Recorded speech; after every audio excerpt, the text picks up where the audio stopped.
jechuudha. Nama akkana mataa qaqqabatu miti. Nama akkana filaan akkanattu hiixadhee qucee kiyya dhaabee akkasitti deemu malee nama akkana mataa gadi jedhu miti. Akkan never waan akkasiisaniif moo waan akkasii dura gaafa godhu itti yaadeen godha. Erga itti yaadee godhee wanni sun ta'ame hoo I don't care. Irran kaaddu'a. Itti yaadee eega godhame eega ta'ame allaqe.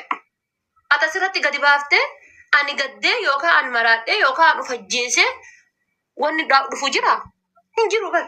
Viidiyoon isin asirratti daddarbitan anaaf ol hin deebi'u. Viidiyoon isin asirratti daddarbitan anaaf ol hin deebi'u already darbee jira. Kutee sheexanaa fi jinnii fi insii bira gahe viidiyoon sun. Kanarraa isin daddarbitan sun. Gatii kana ta'eeti.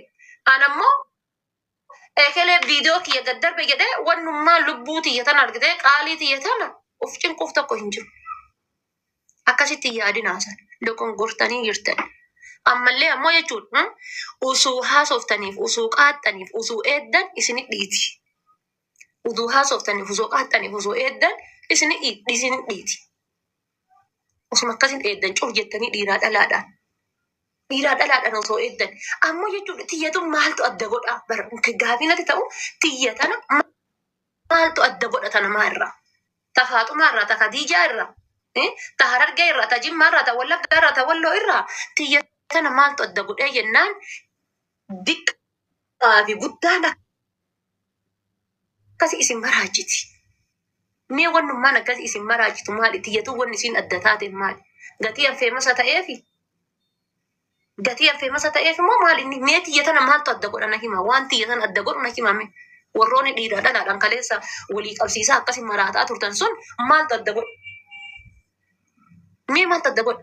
Gatii furdadheef immoo gatii feemasa tasaamii Oromoo tokko ta'e taraa namaa tokko ta'e immoo maali? Mee tiyyamatuna wannummaan adda godhee bar nama bar dhufaatii mootummaallee akkasitti eeganii bar dhufaatii mootummaallee dhufaatii mootummaallee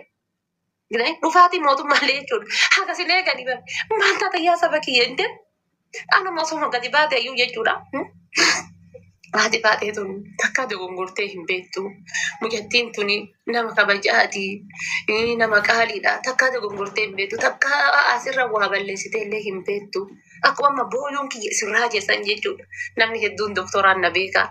Nama onnee namaa yaaluun na beeka. Nama onnee namaa fayyisuun na beeka malee haati baatee gaafa onneen cabdee bootteedha. Waggaa 7 asirra taa'e jechuudha. Wallahi waggaa 7 asirra taa'ee gaafa waggaa 8 irratti baay'ee mootummaan waggaa 8 bulee waggaa 7 bulchee 8 irratti ni kufaa miree mootummaa akkas ta'e baradhamma. Waggaa 7 bulchee ka'ee waggaa 8 irratti injifatame. Ammallee inshallah injifatamu ittuma fuufaa qabsoon kiyya. Silaan ala dhaabattan ture.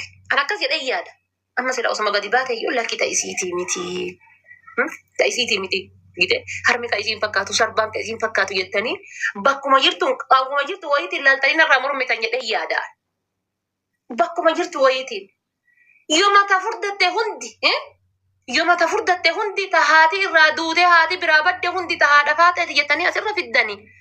Ani maal haa ta'u memmi eenyuun qaba yoo isinii malee me yoo isin taate malee eenyuun qaba. Waa bakka waa furdannaan waa harmi guddannaan waa sarbaan kun guddannaan ta haadha faateeti. Fuula maa dhositarree fuula dhosuu balleessitanii bara. Fuula dhosuu balleessitanii. Tokkoffaan sanii gama birootiin ammoo namoota hedduuyyuu maqaa kiyyaan asirra maqaa isaanii kaasuu jijjiirtan. Namoota hedduu jechuudha. Namoota hedduu maqaa kiyyaan asirratti maqaa isaanii fakkaasuu ebeluu waliin akkas jirti.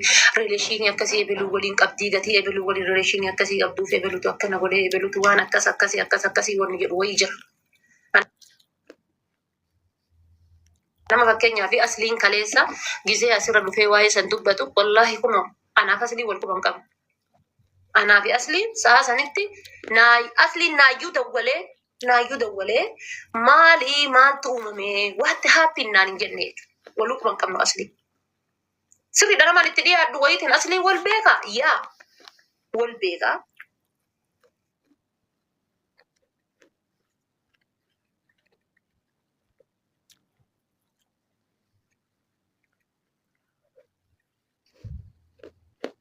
Hundi na gubataa fuula kiyya hunda na iitessee jechuudha dubbachuu hin dandeenye.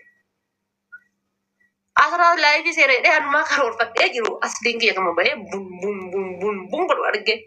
Aniin tiyya lafuma ol ka'ee tuma gurraachi kiyya ol baatee jedhee tumaanii birdilimsii qarqaburraan birdilimsatti bira ol fadhee hirribattee tiyya jettee itti godhe. Mini maal dhagachaa hin taane maalaa godhu ani. Lafuma ol ka'ee birdilimsii qarqaburraan birdilimsii bira ol fadhee akkanatti hin qorrine qilleensi akkana hin qaafne hirribatti kiyyatti fuufee jechuudha.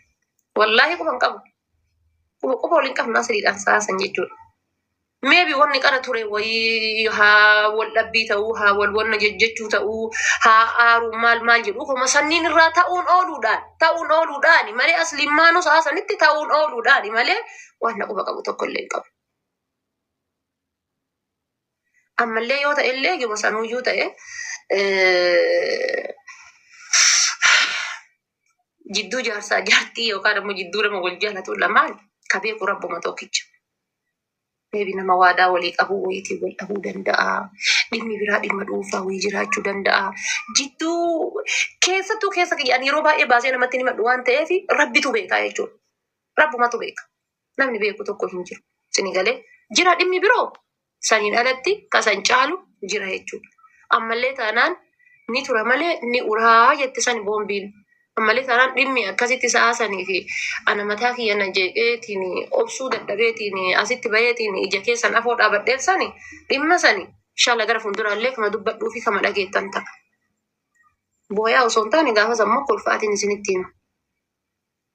Booyaatii miti kolfaatiin isinitti hima gara fuulduraallee jechuudha. Kolfaatiin jechuudha. Kolfaatumaan isinitti himadha. Booyaatii miti. Dheengadda oobariinatti ta'ee mataan kee bakka hin jiraame obsuu dadhabee gatii obsuu dadhabee fi asirratti hin bahee booya. Malee an takkaayyuu osoo haati tiyyaayyuu dogongoraanii haati sirraa duute naan jedhanii laayivii gubbaa bahee booya jedhee hiyyaanne. Wallaahi waan takkaa hiyyaanne waan takkaa isinillee narraan eenne waan takkaa namni kaminuu narraan eenne tuyyuu nama mudatee jechuun godhe waan godhuu hin feene bakka jiruma kiyya irratti waan godhuu hin feene godhe waan hin gaddaasan. Waan godhuu hin feene wayiitiin godhe waan godhuu hin feene waan keessi kiyya nan hayyamne waan illiinaan kiyya nan hayyamne bakka. Usuma wannummaan fedhe raggalee qaama kiyya walakkaanarraa muranii darbanii wallaahi.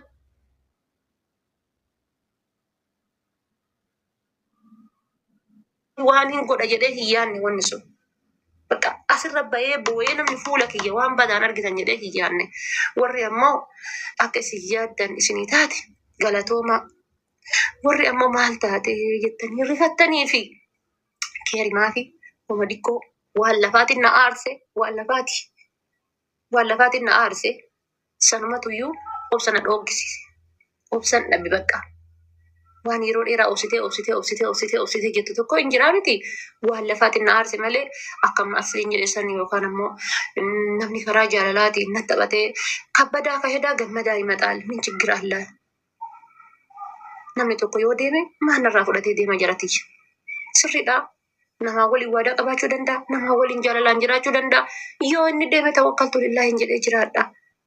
Sinii galee haddallee barullee namni an jaaladhu tokko yoo na biraa deeme an tawakkaltu lillaahi jedheen jiraadha. Meebi guyyaa 2-3 sammuun kan koo jeeqamuun malaa aaruun malaa ergitee booyuun malaa na dhagayamuun mala bakka nama sanii qabuuf jecha jechuudha. Bakka nama sanii qabuuf jaalala nama sanii qabuuf jecha garuu gaafa inni deemuu isaa gaafa abdii kutadhe akka waan haati tantee gaafa sirraa duute wayin amantaa aga guyyaa 2-3 amantuu bar. Aga guyyaa 2-3 amantu. Gaafa torbaanii garuu normaal jettee jiraatta. Du'a isiisan normaal jettee jiraatta. Akkasi. Sinii galee naa haarayaa miti jechumaa fi walumaa galatti jechuudha. Masliin aareetumaan oma dikkoo qara waa dhaga'uuf kaleessa akkasitti wanna dhe malee wallaahi namni waa'ee akkasiitiin na wanna jedhee na jeeqee na maal jedhe wanna akkasii sunillee hin jirtu. Wallaahi kan rabbi beeku jechuudha. Hin jirtu. Namni akkasitti namni dhullee hin jira jedheellee yaadu jiraachuudhaafis hin taa'u. Hin jirallee yaadu jiraachuudhaafis hin taa'u. Yoo ilmoo waliin rakkise anuu isinii hima ilmoo waliin guddifna.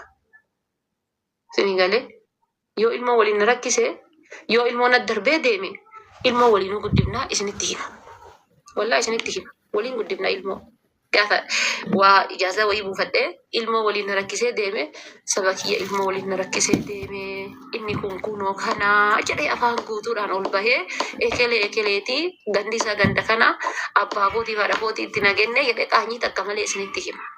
Kanaaf osuma ta'e iyyuu waan akkasitti yaadullee miti waan akkasitti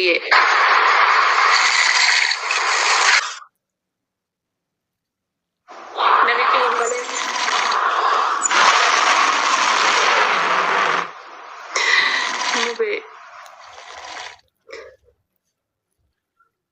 yaa hubeen barbaachisu wallaahi galatoomaa akkaleessa aarii ture iyyuu gisee ati teetteetiin akkasitti haadha baate namni daabboo si ilaalu barbaadde laafota tokko itti mubaarak musammaa silanii maraate jedhaa ture an viidiyoo kan kee muranii namni erga jennaan hay mubaarak hima kana jedhe moo shooppii wayiiti moo waan duraatedhaan ture dhugaa rabbii galatoomishi ulfaadhu.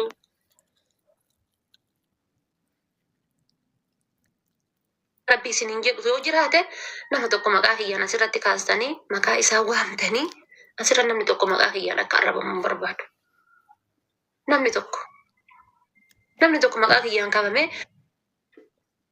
akka maqaan isaa asirratti arrabamu barbaadu. Nama amma hajaa irraa qabu kana baatutti yoo ilkaa. Nama amma namiidhee keessa kiyya namiidhee amaanaa tiyya waggaa dheeraa akka abbaatitti an abdadhee bira kaa'e kanas sini galee namoonni jedhellee yoo taate maqaa isaa asirra kaaseen dubbadhu rabbittiin dhiifadha malee. Naan rabbittiin dhiifadha. Ammas taanaa wanna amaanaas isin biraan gadhu wanni isinitti akka amaanaatitti illee isinitti deeffadhu yoo jiraate maal inni beektanii rabbiin bakka haqxi tantee geette rabbiin si haa geessu hundi keessa rabbiin naa kadhadha. Kanuma jechuun barbaadan laal bakka haqxi tantee geette rabbi siif haa geessu. Rabbi siif haa awwaatu jedha sama bichaa rabbiin naa kadhadha. Waan biraa wanta akkasiin jechuun barbaadu. San qofa rabbiin naa booyaa ganama galgala. Abbaa rabbiin jalaa awwaatu rabbitu beeka. Anamma yoo himadhe asirratti tokkoffaan irraa amanuu hin dandeessanii. Lammaffaa talee deebi'eetiin himachuullee keessi kiyya guutuudha miti. Keessi kiyya guutuudha miti. Namni tokko yoo wanni tokko waan kan kee keessa kan keetti guutuu ta'e kan himattu jechuudha. Keessi kiyyatti guutuudha miti. Nambaasawwan namni na dhiyaatu hundinuyyuu nama na miidhee na biraa deemu. Nama keessa kan koo na miidhee, keessa kan koo na goddolee, keessa kiyya na hir'isee na biraa deemu. Waan dhiiraa miti dubartittis dhiyaannaan keessa kiyya na miidhaniituma na biraa deeman.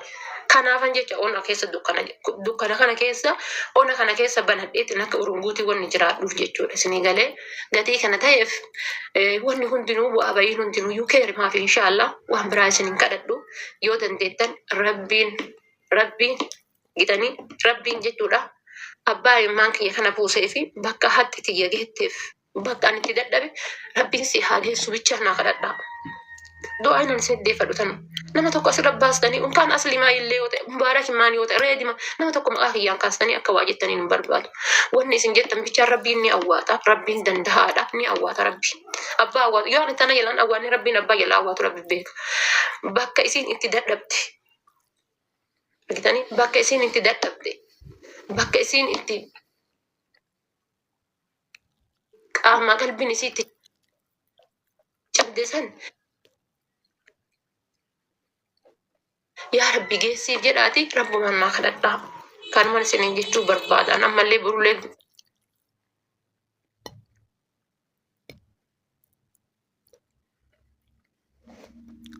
gara fuulduraallee kanumaan